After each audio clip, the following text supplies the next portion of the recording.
Hi, my name is Lucky, and I'm feeling lucky. Hey, my name is Uncle Audemars, and I'm feeling lucky. Let's go. Uncle Audemars, I'm going to ask you a quick question. What was the luckiest moment of your life? That's a tough question because I don't see my life as a luckiest moment because at every step of my life, there was a luckiest moment that led to another luckiest moment. So what I can remember when I think about luck, I can think about the luckiest moment recently. And the luckiest moment recently, it was for me to have the opportunity to take the mic and talk in front of people.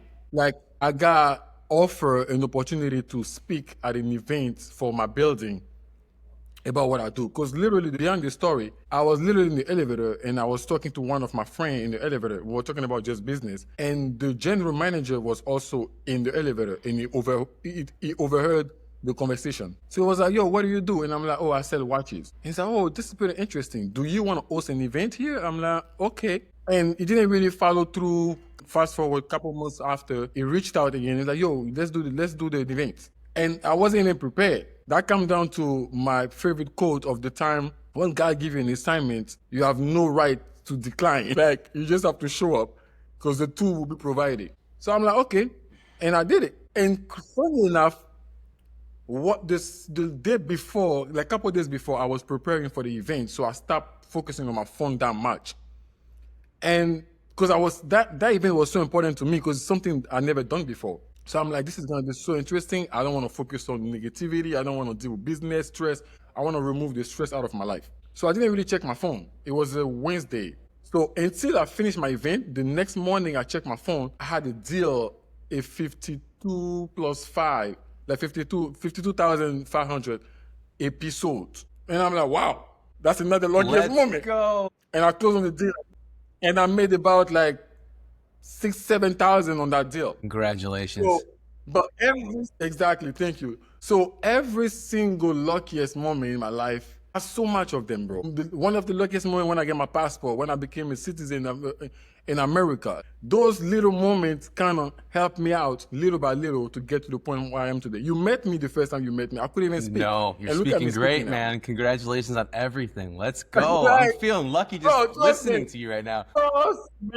Trust me, speaking is the luckiest moment of my life, I think man, so. you remember when I first met you, you were just, but I believed in you. I Yes, saw I that couldn't vision. speak. I was like, this guy is so lucky. He doesn't even know it. Bro, I couldn't even speak. And that was like what? 5 years ago when you met me? I couldn't even speak. Because the thing that I don't really discuss, I grew up with a speech disorder. Like I couldn't speak, I couldn't articulate, but I was very in my mind. So I had to trust you and be comfortable with you enough for me to start talking. But I can't. That's the reason why I didn't talk. I was only talking to Mike, if you remember. Like if I want to tell you something, I'll tell Mike, and Mike's gonna tell you. But God, when God give you an assignment, you can't decline it. Yeah, you can't be like, man, I can't do it. So yeah, so that's if I want to talk about my luckiest moment in my life, that's pretty much Yeah, and how much money did you have when this all started? Were you broke as a joke when you started to have your come up? Was it just Well, you tell me? I mean, my entire life been roller coasters, ups and downs, getting broke, getting money, losing it. It was. But if I remember the last part, yes, I was doing network marketing when I started working with Mike. So I was broke. I was making about $1,000. I was a P1,000 in IM Academy. I was making $1,000 a month, barely, because remember you have to get those people in Every and month. maintain them to make that money. Yeah, every month. So if you miss people, then you're going back to pick 600. You're making 600. Oh, trust me. Yep. And what was your okay, Yeah. how about this? What was your first big like payday? Your big first like how did that feel? Like what was your first like, oh my gosh, I'm on to something here? Ooh, that was the time that I opened the business. Because when I started working with Mike, I set up the business and I'm like, okay, I set it up, bank account, and all those things. Few days after, I remember it was like a day after, it was I think the 10th of March. It was like a day after my birthday. And he called me and said, bro, we have a deal. I'm like, what deal? It was a 50,000 deal, something like that. And I received the wire. I was like, what the fuck? Like, from that point, I'm like, this is possible. Because I have a simple belief. If you do something one time, it can be luck. It can be like whatever, right? So I'm like, okay, this is one time. Now I'm looking for the second time. If you do something second time, it's like, okay, I might be able to do it, but I don't really know I'm doing it. But if you're able to do something 3 times, then you know how to do it. So the first time was that wire. Then I'm like, okay, let me wait. Let me not be too excited. Couple of days after, boom, another one. Then another one. Then another one. I'm like, woo. Because at first I was doing like this Excel spreadsheet. Me and Mike will I erase it because I have like a board of my like a vision board, and I was putting goals. The first goal was 10,000, then it was like 50,000, 100,000. I think it was 250, 500,000, and a million. And every time that we crush in goals, just crashes. When we pass million, I'm like, bro, that's it. That's it. That's the moment. That's the moment. That's it. That's the moment. Man, I'm feeling lucky just listening That's to the this. moment. I'm telling you, this is amazing. This is amazing stuff just to see how you goal set it. Because you're not telling me that luck is like really luck, right? You're telling me that you become it. You become lucky by the daily disciplines and the goal setting that you put forth. Is that what I'm hearing? Yes. And then also you have to, I call it, you have to start with the hand in mind. Okay. So your luck, for me, I don't really believe in luck as people believe in luck. They see luck. For me, luck, you create your luck. Because when I say you start with the end in mind, I see how it can happen. If I can see, Albert Einstein has a say that I love so much. Your imagination is everything. It is a preview of life coming attraction. Only those who believe anything is possible can achieve the things most would consider impossible. So if I can see in my mind, if I can already see, now I have to reverse psychology. I have to reverse it and come back to the first step. And those steps are just going one step at a time. One step. People might make fun of me. Oh yeah, what are you doing? I know exactly what I'm doing. I'm just looking for those clues. So little by little, I'm moving. And when I start seeing the momentum, that's what I go crazy. You're creating, so correct me if I'm wrong.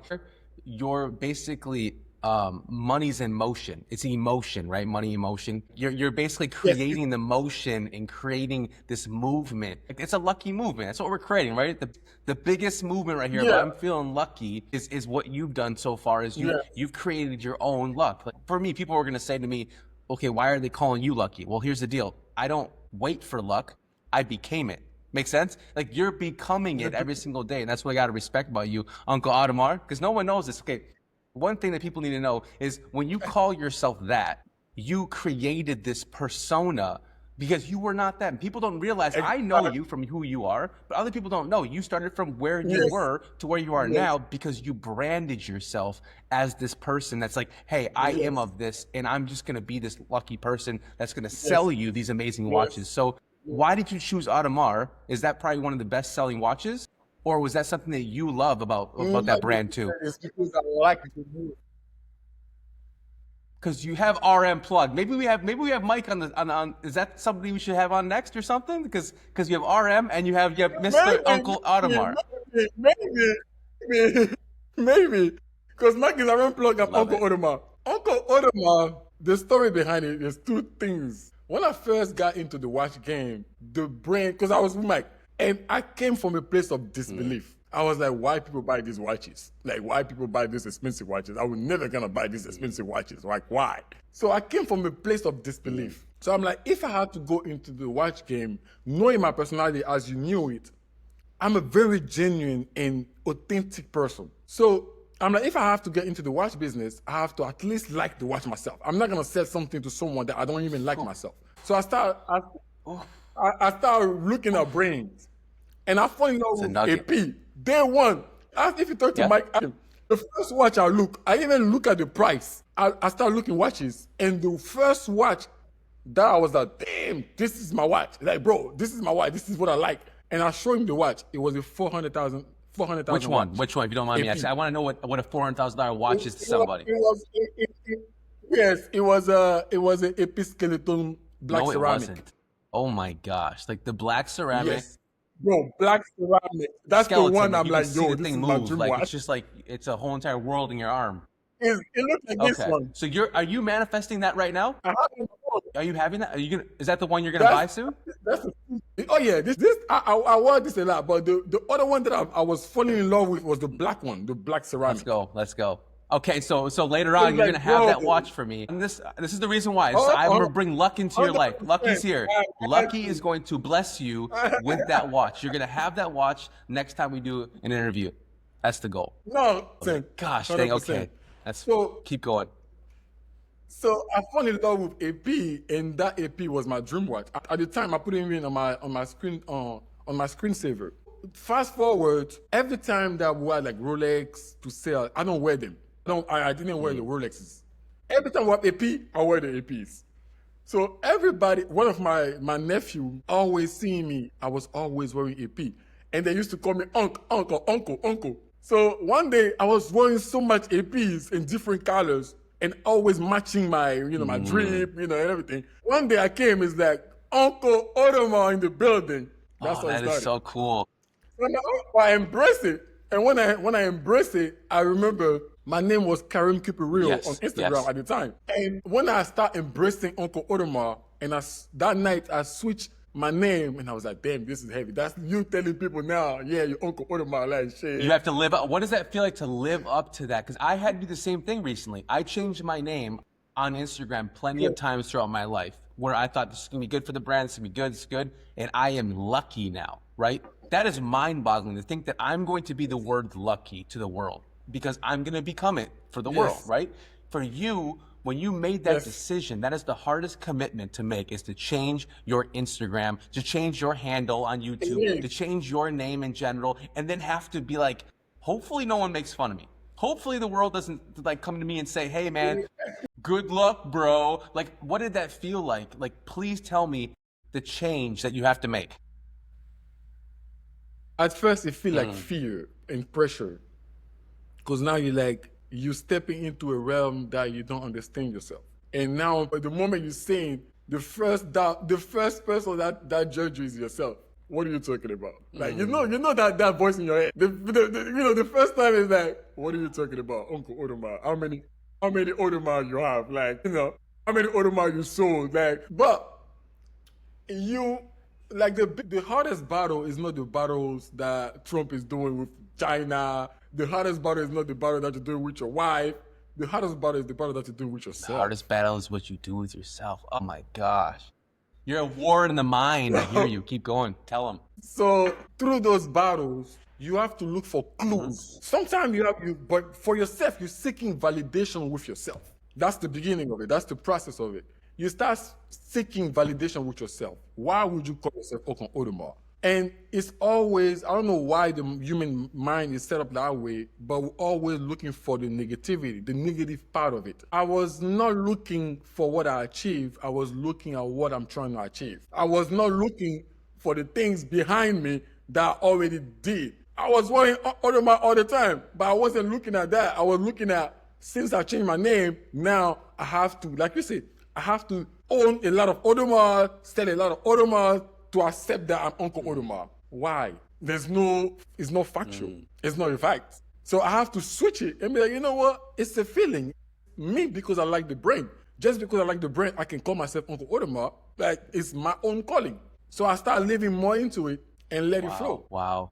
And this is something I want to go off of too is if I just handed you, let's say $1 billion right now, right? What would you never do again? What would I never do again if I have $1 billion? That's a very deep question. I mean, if you give me $1 billion, I would take probably months I would restrain myself from everybody for like a month. I would probably travel, go to a place, restrain myself from everybody and kind of, because gratitude is very hard to accept. Sometimes we fight it. So I have to take that first. And what I'm not gonna do ever again, wow. Because everything that I did so far was a learning experience. Life for me is a collection of lessons learned and experience lived. So what I would never do again. I don't know, bro. Everything that I did it. Like, I'm proud of it. It's part of it. But probably I would spend more consciously. I'm not gonna blow the money. I'm not gonna trying to prove that I have the money. I will probably invest better. Okay. Yes. And what's the first wild thing you do with it? Like, you got the $1 billion. What's the What's the wildest thing that you could see in your mind that your Uncle Audemars is going to go get? What? You just have the $1 million just there now. I'm gonna invest in the building and I'm gonna own the top of it. I've been dreaming about that. No one wants to. So we got that out of you. There we go. You think maybe it's I'll have a building and I'll have the whole top. Like the whole floor is mine and nobody knows it's mine. And then I'm living there. that's it. exactly what I'd be doing too. But- Why not just have the whole floor? Yeah. All right, guys. I like the whole floor at the top. That's awesome. If you could go back and give yourself, Uncle Audemars, if you could go back and give yourself this 18-year-old self, right? One line of advice. Yes. What would it be? Be less reckless with money. Explain. Because when I was 18, I was making money so early in my age that I didn't really care. Even my mom been complaining all the time about it, but that behavior of me. It's like, when I have money, I don't care. Like, I go to the store, I can make my decision about two items, I buy all of them. Like, I was reckless with money, and then I spend it, and then I don't give a damn. Then I lose it again, and I make money again, and I spend it. So the advice I would tell my 18 was like, if you make money, be more smart with your money. And then I would say also, because I was kind of a people pleaser. Okay. I think a lot of people are like that though So- in this generation is they're looking for that love and that connection, that family that they maybe don't have. So like the people pleasing comes out. It's just normal, right? Yeah, I was like more like trying to do certain things so people can like me. You know, I was trying to be friendly with everybody.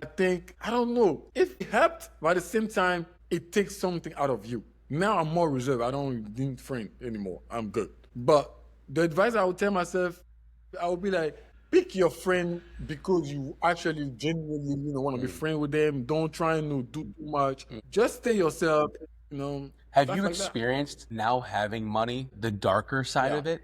Have you experienced like certain people that you're like, wow, or people coming out of the woodworks asking for favors or like, hey, you give money to somebody and you're like, oh my gosh, because my mentor once told me, he goes, Kyle, appreciation turns into expectation.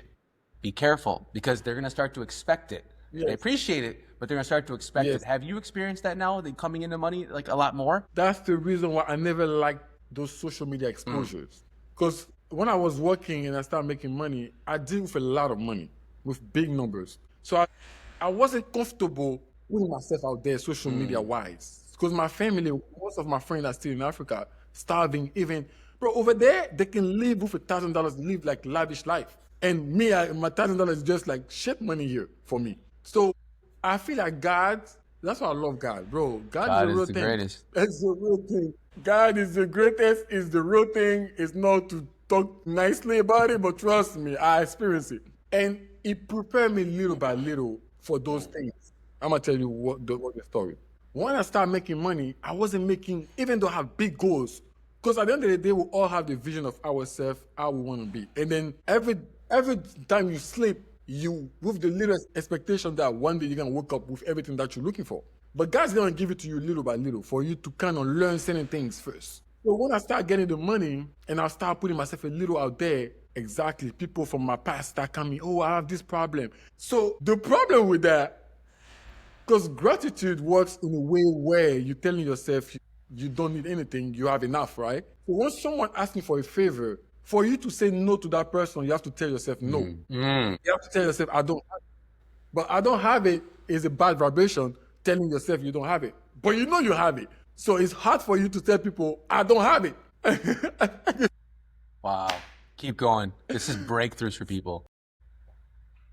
So, yeah. So at first, I was giving, but people keep coming. And I'm like, yo, I can't keep helping people like that. So I had to come up with how to say no. So my no was more like, I have it, but at the end of the day, it's not my place to help you on the journey. Because at the end of the day, money problem are just the problem that God sent to you for you to solve your problem. Because you don't have a money problem, you have like a service problem. You don't know how to serve others to get money.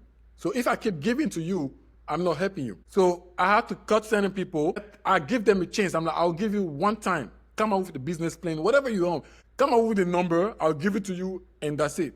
So I start doing that to certain people. And at some point, they couldn't come back because we have an agreement. So that's it. That's how I solved it. And from now, I'm okay. If you come to me, I'm okay saying no because I know I helped you before. If you didn't really take advantage of that help, that's on you. That's not on me. Wow. Do you, I'm praying that the people caught what you said. Like the fact that you said it in a way that when you say, no, I don't have it like that, you just pushed out that vibration back to yourself because you are a mirror. No one thinks about that, but I have done that plenty of times. And then it's like, did you manifest? I don't have it like that. Like you see what I'm saying? Like that. No, I have it like that. Just, hey, here's the deal. And you said something that was so beautiful is that you don't have a money problem. You have a service problem. Bruh. Like that right there is a huge nugget.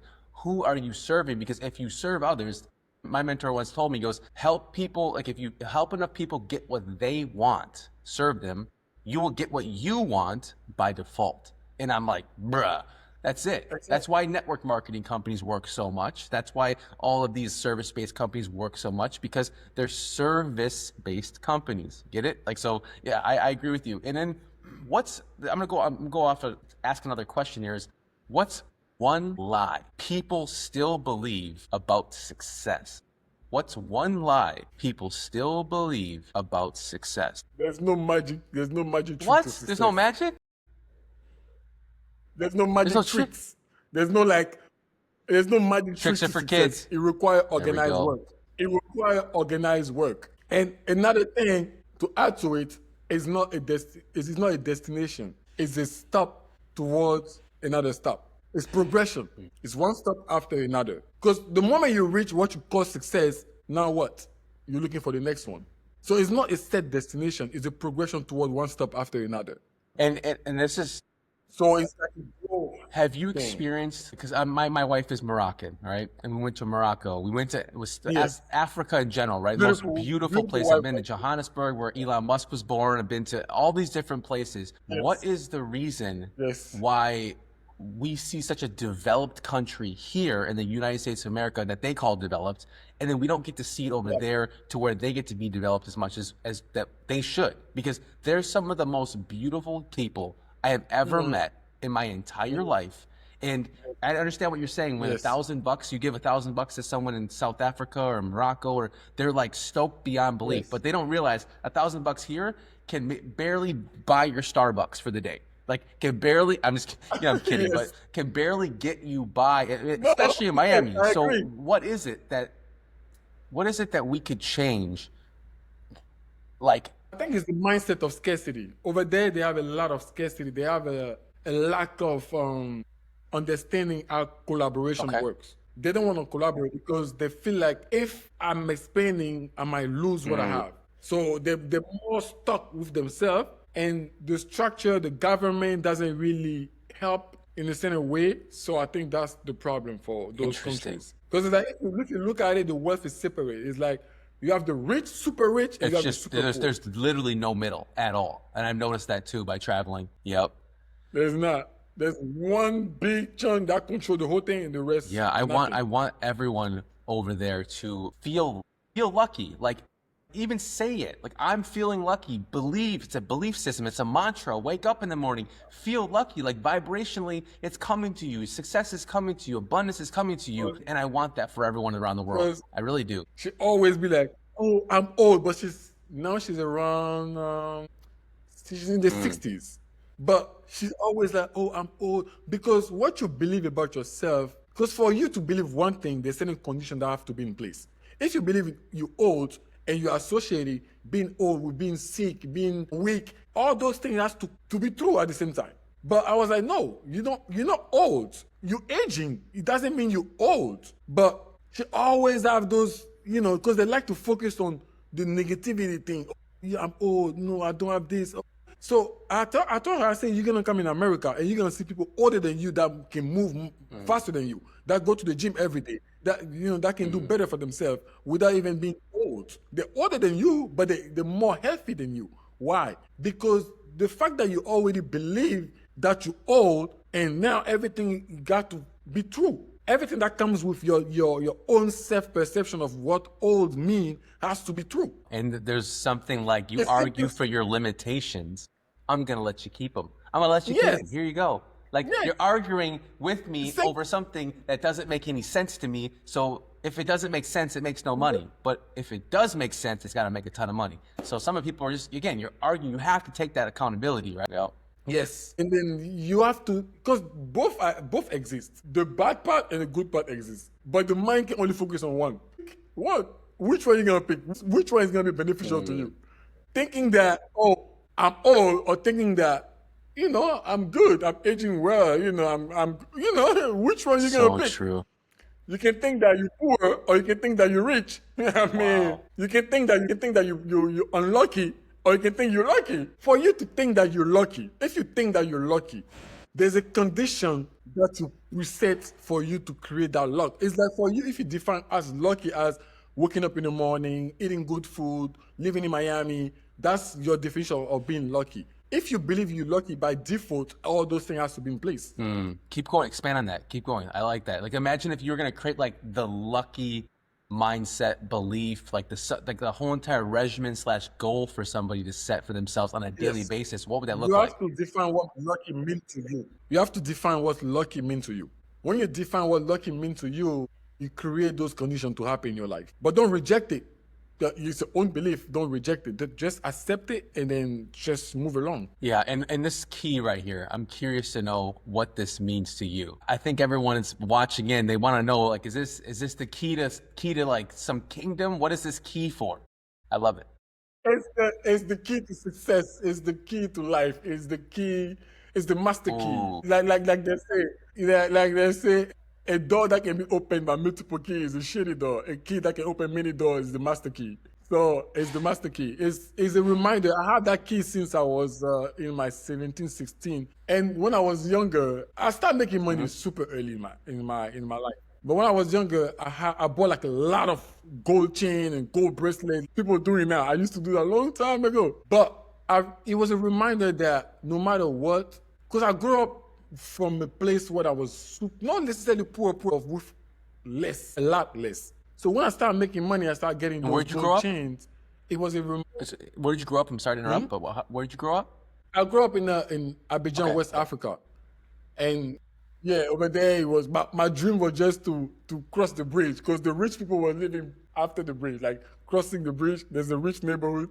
Below the bridge is the poor neighborhood. So my dream was just to cross that bridge. So when I started making money, yes, that was the dream. So when I moved in America, I'm like, yo, I surpassed all my goals. So the chain for me is a reminder that no matter what, I'm still fine because I grew up with less than what this chain worth. So having the chain on my neck is a reminder that, you know what, no matter how things can look, you're not bad. Like, you got something because you grew up with none of that. So, What's something that happened in your life like that was that turning point? What was your lucky break like out there in Africa like that made you even, because do you know how hard it is to get a passport now to this country? Do you understand like how blessed and lucky you have to feel to live in this country right now, to how they're trying to manipulate and destroy and ICE and all this stuff and what they're doing? To live here is now, you gotta feel lucky. But like, what was your lucky break out there in Africa to get to here? What was my lucky break? Oof! I told you I have a lot of them. I mean, my lucky break. I mean, that's a little deep. That's a little emotional. Okay, my real lucky break is when I realized that nobody will come to save me and achieve my dream for me. I had to do it on my own. And I was probably 13, 14. Because I have to tell you the backstory. My father lost his father when he was around 24. And his father, which is my grandfather, has 4 wives and 21 kids. So my father has the responsibility early on to take care of 21 plus kids, plus cousins, plus family members. So it was around 40 people. And we all were living in the same house. I was living on the floor. I was sleeping on the floor. Every time I start asking for even a mattress, even until now when my mom can call me and I'm a little down, because it's like ups and downs in life. And I'm a little down and she's like a little worried about me. I'm like, yo, do you remember that I didn't have a bed? Now I have a bed. So when I say that, she's like, "Oh, I understand," because I grew up sleeping on the floor. So No, yeah. keep going, man. Like, I feel it. I so can feel like so realizing that, no, yeah, that's true. Even my brother, we all know that.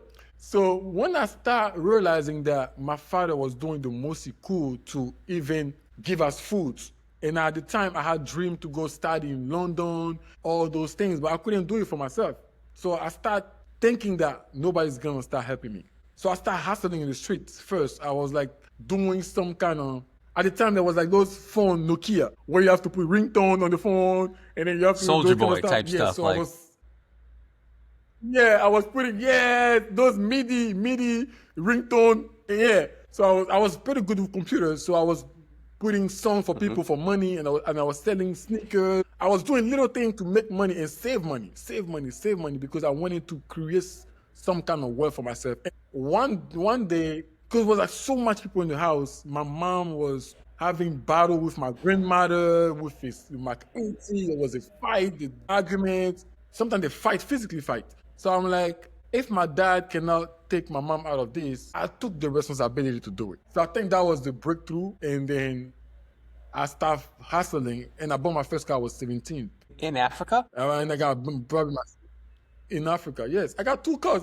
I've been doing this thing forever. Like, I got two cars around my 18. I already You have sound two like you're cars. Jay-Z I and started, 50 Cent back in the day in New York City, like you riding around with their Lexuses and stuff and their drop top yeah, Mercedes Benzes. I was in the streets. I was in the street. I was I love hustling. it. But yeah, I was making money since early on, but I couldn't understand why I was so blessed to make money. So for me, I was just for me. I was a little selfish about it. I was making money for myself, having Mm. fun, but at some point I was like, this cannot be it. It has to be more to it. So that breakthrough led you to do So that I and gave go to the next level? Like what was the breakthrough like to it. get you to the States? Like how did that work for you? I found I Okay, 90 Day Fiance here? What are we talking? Like, tell me. When you say you found some love, did you find somebody that brought you here? Type of vibes? And it worked? And you got here? And then you were able to that's no, something along the line, but not like like that. I was making money, like I say, I was making money. I was good. I had like cars. Like, at the time when I moved, I had three cars. BMWs. I only was driving. I had M3. I have one M3, one 320, and I had one E46 four doors. nice.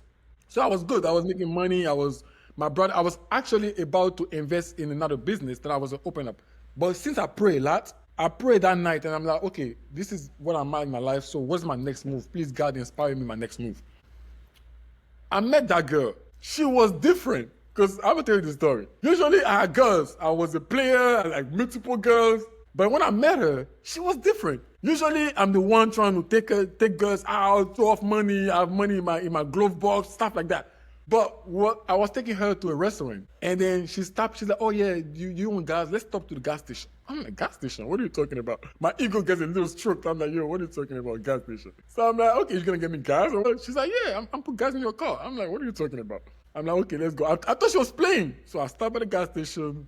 Because because we were driving, she looked at my gas tank, it was red. So she's like, "Oh, it looked like you need gas." So I'm like, "What are you talking about?" So my ego was like, "Oh, I got Yep. money. What are you talking about? Just because I'm the time."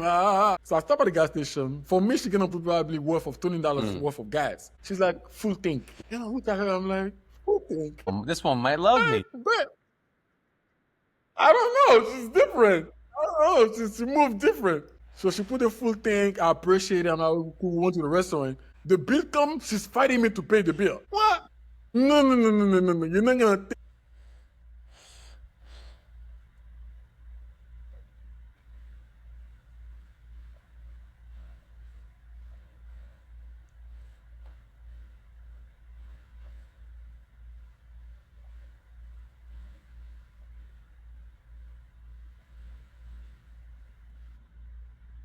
She's testing you.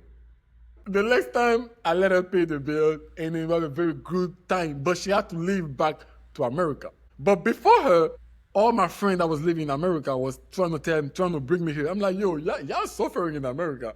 I don't need to go in America. I'm already set here. I'm making money. I'm traveling. I was going a lot to Morocco to do other business there because I used to go to Morocco, Casablanca, Agadir, all those places. Wow.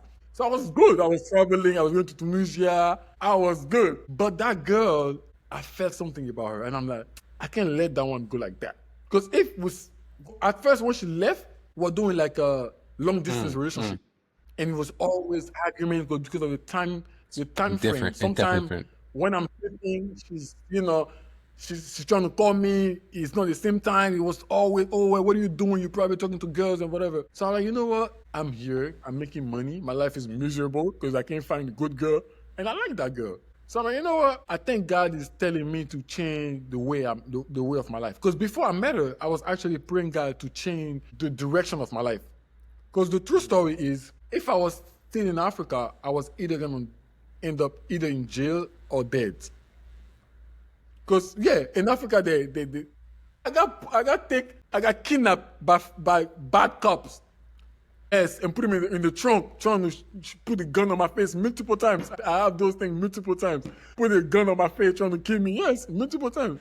So I'm like, this is gonna be crazy. So I'm like, you know what? That's the clue. So I gave up on everything, cars, everything. I left it to my brother. I took the flight with 2 languages. Boom, America. When I came to America, I had to start over again. I went back to school for cybersecurity, little by little.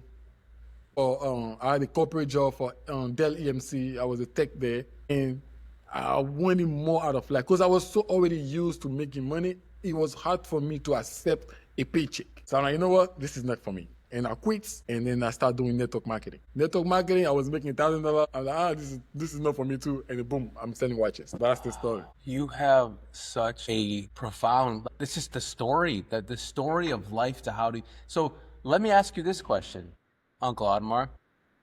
Yeah.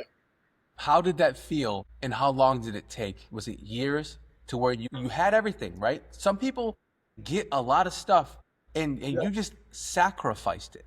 You said, I don't, like, you knew you were either going to what? Like 2 things, right? You said, like jail or die out there in Africa, guns to your head, like what? To by cops. And then what was that? How do I say this? How did it feel to have to let go and sacrifice a life where you were up here and then you had to go down here, down? And how many years was that until you get to go back up? No one probably knows. See what I'm saying? What kind of sacrifice was? How long? Years. 10 years. 10 years. Do you think that people would ever go 10 years of struggle after they've had it all? They've had it all, dude. No, I don't think so. But you don't know. You don't know it's gonna take 10 years. Oh, you don't think it's gonna take 10 years, right? You don't think it's gonna take 10 years. You don't think because you're so confident about your skills and ability. Because I lost it multiple times before moving. So it wasn't like the first time I did that. Would you change anything though? It wasn't the first time. Anything about this like whole scenario? Would you have go back and live that? I would do it. If I got to do it again, I would do it more safer. Which means I'm probably gonna set some system in place where I don't have to take 10 years. And how could that have looked for you? If someone's watching and listening, investment. Yeah, I'm learning now. I'm teaching myself. I'm learning about crypto. I'm learning about different ways to invest and storing my money. Because at first, when I was younger, I didn't believe in saving. Because I'm like, why would I save my money? Save my money for what? Like, because I was so confident about my ability. I'm like, no matter what, I was gonna be fine. So I'm not gonna save for something that might not happen. I don't believe in saving money for things that might not happen. So how about this? This is something my wife said. She goes, it's not saving, honey. We need to learn how to store more. Like store it. And I'm like, exactly. Oh my gosh, it's not saving, because savers are losers, right? Like if you think about it, saving money is a lose-lose. But if you store it somewhere, it's like those little squirrels, right? Like the little bears or whatever, they get a whole bunch of stuff and the little nuts and they store it. So where would you have stored it? If you were to have somebody listening in right now, and let's say they're going from one country that they want to get here, what kind of investments do you think are the future? To be honest with you, that crypto thing looked like the future. Yep. No, 100%. Because at the end of the day, even money is not real. So at some point, money is just a mean of exchange. And as long as people believe in it and they're using it, it's gonna be a mean of exchange. Because they believe in it. So it depends. Belief. They believe just in like it. the dollar bill. Yeah, they believe. It's the same thing. They believe in it, they trust it, and it's a mean of exchange. It's money. Whether you want or not, it's money. Yeah, it's up to you now where you want to pack it. If you want to put in Bitcoin, if you want to put it in Solana, if you want to put it in Ethereum, it's whatever you feel like it has the most Use usage case. capability. What's the most you've ever seen through So just your line of work, which yeah, I think crypto, pack money. I feel like crypto, gold, of course, that's what I'm saying. watches. Your Of line course, of work, watches. you've seen APs stay there, Yeah, Rolex stay there, the big four, right? You have yeah, AP, because, you yeah. have Rolex, you have Patek, and you have RM. We see this on four brain. It's called the big four: Rolex, AP, Patek, And Richemont. those ones now, what's the most you've seen wired through crypto where people don't know it? Like crypto's real. Like you've seen it now with watches. People probably pay with crypto. Yes, How much is the most money you've seen yes. someone go, oh, that's fine, and send through crypto faster than they would send a wire? And you know how quick crypto just sends. A wire takes how long? Please tell them, Audemars. A wire takes about. It depends. If it's a fast wire, it's Okay. 24 And now hours. how fast would that crypto go? Oh, second. Do you see how that's the future? It is the future. It's $100,000 600 grand. So you saw in a 600 grand go. second. Yes, for a Richemont RM 55 Asia edition, 600 in a second. I was like, what The the Asia fuck? edition. What It's is that watch? How not many are real. there? Like, so is there like with that watch, for example, is what makes Richard Yeah. Mille and AP some of the top brands in the world over, let's say, Grand Seiko or like all these different brands that people may. Remember back when I was a kid, Breitling was Yeah. a big deal. Like if you had a Breitling, it was wow. But what is it about those brands? Do they create exclusivity? Like do they? Exclusivity, rarity, and then they use as a store value. Okay. It's as a store value. Like for example, after you spend money in cars, real estate, all those things, if you want to cash out on those things, sometimes it takes time, you lose money on it, right?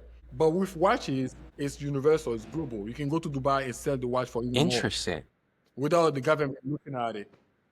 Okay, so you can't bring your, for example, it's hard for you. It's like crypto, that's what everybody's seeing. It's like I can't take all the gold bars on the Exactly. private jet with me to go from here to like Morocco, but I could take a Yeah, little stick that yeah. has all the crypto on it, or I could take the watch that's 400 plus thousand bucks. Hopefully, That's get through it. customs out there.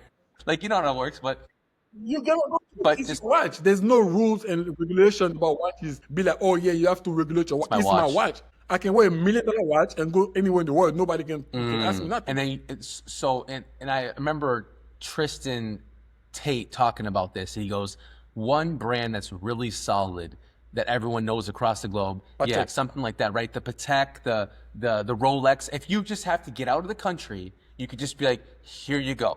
And you know what's interesting is that is Yes. no one thinks about the Yes. worldly Yes. things that can happen in the world. I've seen it physically with my eyes where it's just boom, give me the money, gotta go.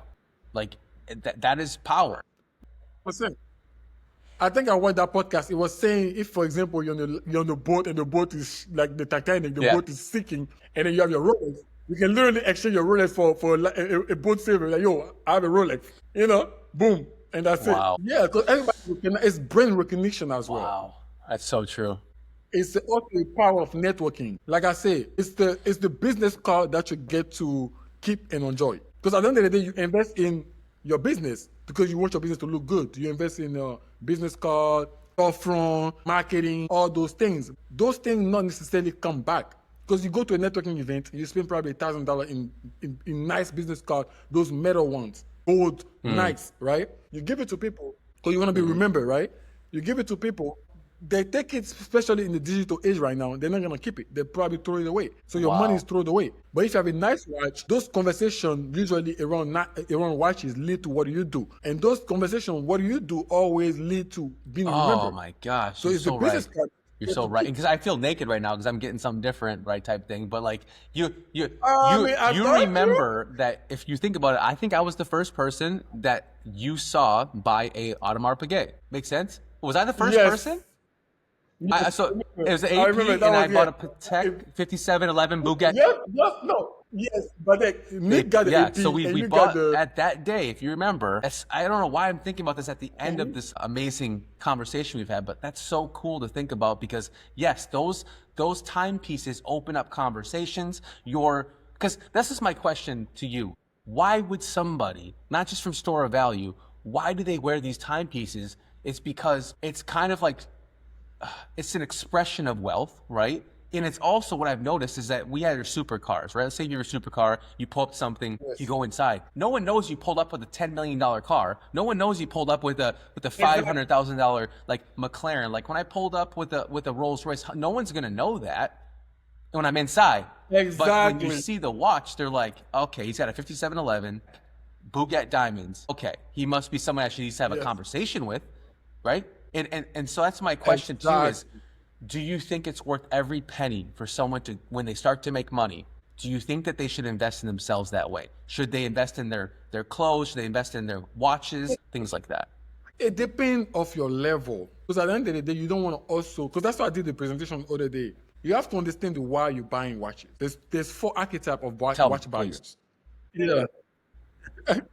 So there's the 4 archetypes of the watch buyers: the flexor, the achiever, the collector, and the investor. So the flexor, there's 2 ways of flex. There's the wrong way or the right way. The wrong way is someone that just wanna buy something to make people feel like they got money. I use the example of someone coming in the room with Louis Vuitton head to toe.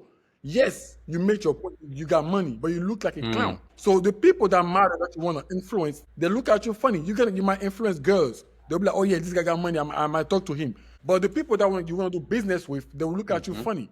Same thing wearing like a watch. It's not, it's like a big watch, but it's not, you're just wearing a watch because you want to flex. Sometimes you're going to get dissatisfied of that purchase because you're not going to get the result out of it. But if you wear a watch as a business tool, like I say, you don't necessarily need to buy those big ass watch. It depends on your level. And like I say, everybody has the business, they have to invest in their business. So instead of just investing in business card, fancy website, people don't care at this point. But the nice watch, and then sometimes you have money in your bank account that doesn't do nothing for you. You probably have 10, 20,000 in your bank account that's just sitting there. But instead of having that money in your bank account, you have it on your wrist. It's money. You can sell it and get your money back. But it's the business card that you keep for yourself. And then when you talk about it's like a networking tool. Now, if you get to a different level in life, now you can switch to become like an achiever or a collector or an investor. Wow, you crushed it. Because an achiever is someone that want to reward himself. He buy watches because he's like, okay, I'll earn this. Because at the end of the day, the example I like to use is the Birkin for men. Women, when they get the Birkin, is to appreciate themselves. They reward themselves, right? Men, how many cars you gonna get? You buy 2 cars, your wife is gonna be like, why are you buying 2 cars? Now you have to pay more insurance. You have to do this, you have to do that. How many real estate you can buy? So men, we don't have many things to reward ourselves. I 100% agree. So watches, you can have 10 watches in the box, right? So that's pretty much the process. The collector, they're more interesting in the story behind the watch, like the year, the story. The watch that I sold last week was the 50th anniversary of the Royal Oak, which was first released in 1972 by Jared Genta, which was the goat of watchmaking because it designed 2 of the best pieces in the world, the iconic best pieces in the world, the Nautilus and the Royal Oak. You can't even like how do you hit 2 at the same time? He hit the Nautilus on the Patek side, and he designed the AP. He designed the Royal. Yes, he designed the AP first. Wow. He designed the AP in 1972 to compete with the Rolex Oyster Perpetual. That was the first diving watch.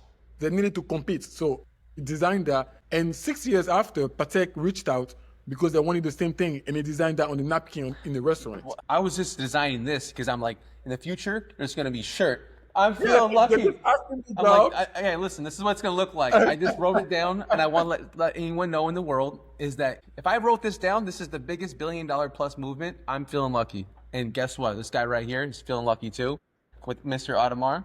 And that's what it takes. Yeah. Sometimes you don't have to have it in the physical, but if you can write it down and you can create, just like Gerald Jensen, like what? Like he just created both of the most iconic timepieces to both brands. He designed he designed the Nautilus out of the porthole of the ship. You know those porthole of the ship? What a story, man. That's the what a story. And the AP, and the AP was the dive. Those vintage diving helmets. If you look at the AP and look at the diving helmets, the vintage one. Wow, I never knew that. Like again, it's So there's the other side of it. I don't know if Yeah. at the time when I was getting the watch, it was more like, hey, open up a piece, but I wasn't in the collector mindset yet. Now you got me inspired to think about pieces as collecting, and that's why people love art. Exactly. So investing is a key, is what you're trying to tell me. Is that's the key, the master key in the future is to invest. Watches, where can they find you, AP? You have to, Where yeah. can they find you, Uncle Audemars? You have to understand on what level you are as a buyer before you even purchase a watch. You're blowing my mind right now. Where can they find you, man? I'm telling you, they're gonna want to. I know people are gonna want to buy a watch. No way, it's that simple. Uncle Audemars on all platforms. Now I'm about to launch my little YouTube thing, but because that's why I feel so lucky and so blessed, because it was the biggest fear of my life. Is stalking. Wow. It's funny enough, it's stalking. It was the biggest fear. And recently, my daughter came. My daughter is 6. She just turned 7. Wow, time flies, man. Yeah. And my daughter came, and my daughter been having swimming lessons for a while, but she always had that fear of removing her life jacket, right? That's what I'm on right now with my daughter right now. Same thing. I don't know what to do with. Yeah, I'm right there. Keep going. Tell me what to do.